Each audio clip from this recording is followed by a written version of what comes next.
নমস্কার। নতুন বছরের, নতুন বাংলা বছরের শুভেচ্ছা জানাচ্ছি প্রত্যেককে।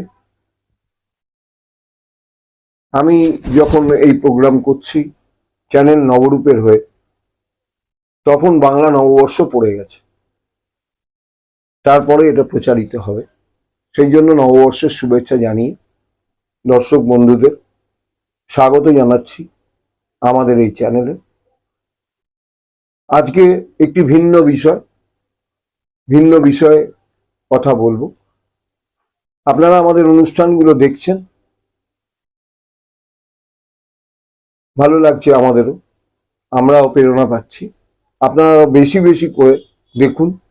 আর প্রত্যেকে না, অনেকেই কমেন্টস করছেন না, কমেন্টসটা করুন। আমি একা বকবক করছি, আপনারা দেখছেন, কিন্তু কমেন্টস করলে আমার আরো ভালো লাগে। তাতে আমরা আমাদের ভুল ত্রুটিগুলো খুঁজে পাই এবং সেখান থেকে আমরা নতুন করে প্রোগ্রাম ভাবার চিন্তা করতে পারি। খুব জটিল পরিস্থিতির মধ্যে দিয়ে এবারে বাংলা নববর্ষ শুরু হল। ইংরেজি মাসের 15 তারিখ, যখন রবি মীন রাশি থেকে মেষ রাশিতে গমন করেছে। সেই পর্যায়ে এসে আজকে নতুন ভিডিও আপনাদের জন্য চ্যানেল নবরূপ উপস্থাপিত করতে চলেছে। শনি মহারাজ বেশ জাঁকিয়ে বসেছেন 25 নক্ষত্র, বারবার বলেছি, বহুবার বলেছি, মীন রাশিতে।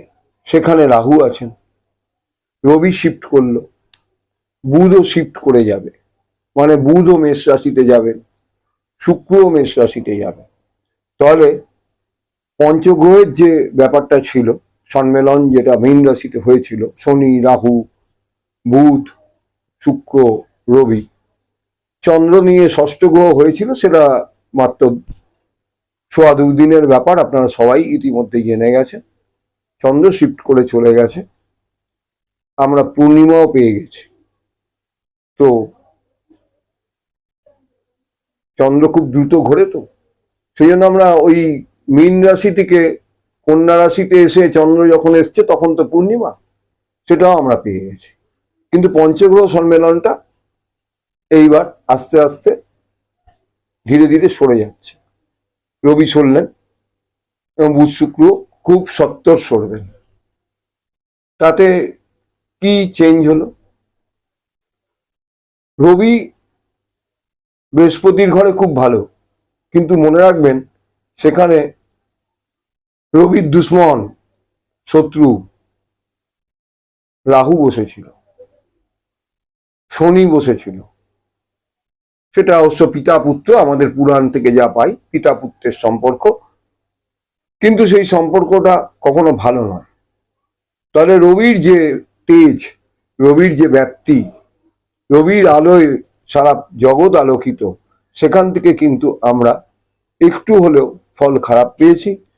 চারিদিকে অনাচার, অনাসৃষ্টি, নানা রকমের গন্ডগোল। সেই গন্ডগোলের মধ্যে আসছি না, কিন্তু গন্ডগোলগুলো হয়েছে। আমি মনে করি এই গন্ডগোলগুলো এবার ধীরে ধীরে প্রশমিত হবার সময়ও হলো।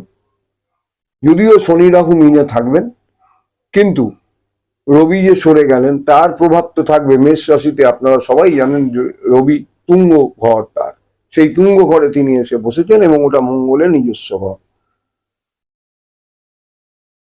কাজেই তার ফলটা এইবার পেতে শুরু করবেন। কিন্তু এখানেই একটা খটকাও আছে। কি খটকা? রবি 1 নক্ষত্রে, অশ্বিনী নক্ষত্রে ঢুকছেন 13°20', অর্থাৎ 13 দিন কিছু সময়ের পরে তিনি কিন্তু শুক্র নক্ষত্র ভরণীতে আসবেন। আমি যতদূর অভিজ্ঞতা, মানে আমার চর্চা যে অভিজ্ঞতা আমি পেয়েছি, তাতে আবার রবির ফলটা একটু, প্রভাবটা একটু কমে যায়। এই যে জগৎকে আলো দেন, সব ভালো, কিন্তু পরে কিন্তু ফলটা কমে, যেহেতু তিনি শুক্র নক্ষত্র, সেই কখনোই ভালো হতে পারে না।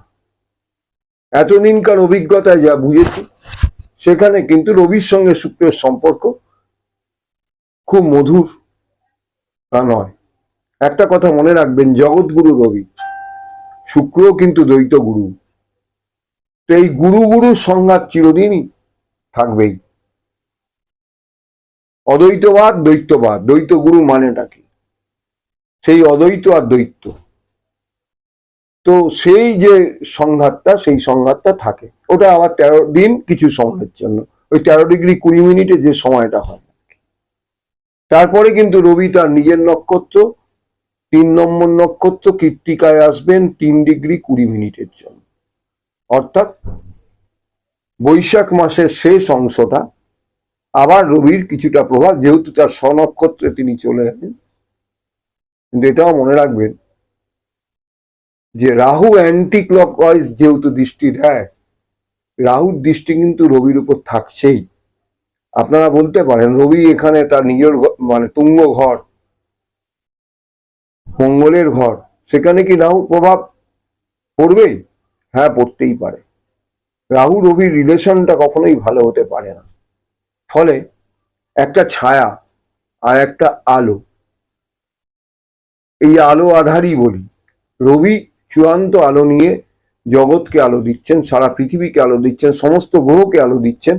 সেখানে রাহু কিন্তু ছায়া, সেই ছায়াটা কিন্তু পড়ছেই। এই রাহুর সঙ্গে আবার রবির দৃষ্টি, তাহলে মেষ রাশিতে যতক্ষণ রবি আছেন, একটা বিপদ কিন্তু থেকে যাচ্ছে। রাহুর যে দৃষ্টিটা পড়ছে, সেই দৃষ্টিটা কখনো মানব জীবনে শুভ প্রভাব আনতে পারে না। সুতরাং একটু সতর্ক থাকবেন সবাই। এছাড়া সাপ্তাহিক রাশি ফলে আমি বলবো মেষ রাশির জন্য কি, বৃষ রাশির জন্য কি, হ্যাঁ, এগুলো পরের ব্যাপার। কিন্তু যেটা বলে দেওয়ার দরকার ছিল, যে অনেকটা প্রভাব, খারাপ প্রভাব কমে গেল, কিন্তু কিছুটা রয়ে গেল। আমি বলেছি অনেকটা প্রভাব কমে গেল, কিন্তু কিছুটা রয়ে গেল। তাহলে তার জন্য কিছু ক্ষয়ক্ষতি সতর্কতা না থাকলে হতেই পারে আপনাদের।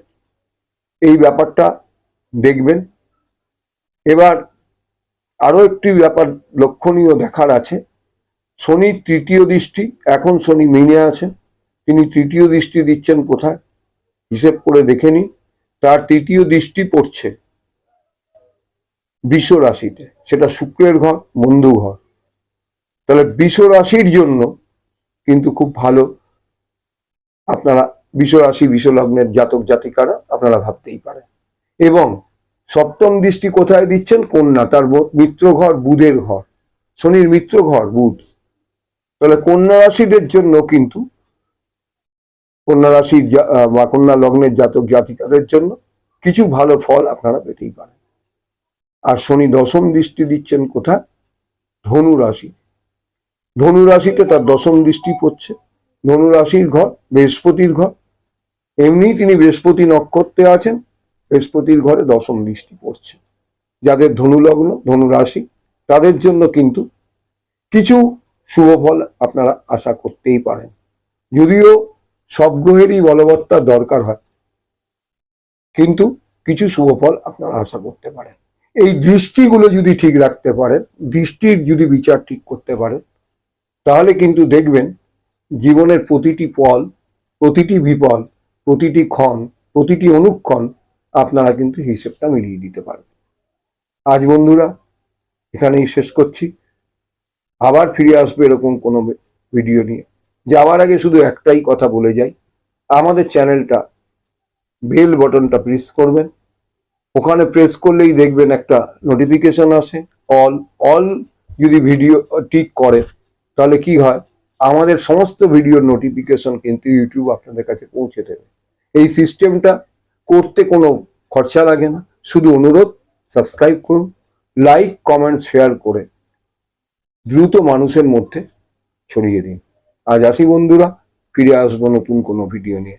নমস্কার।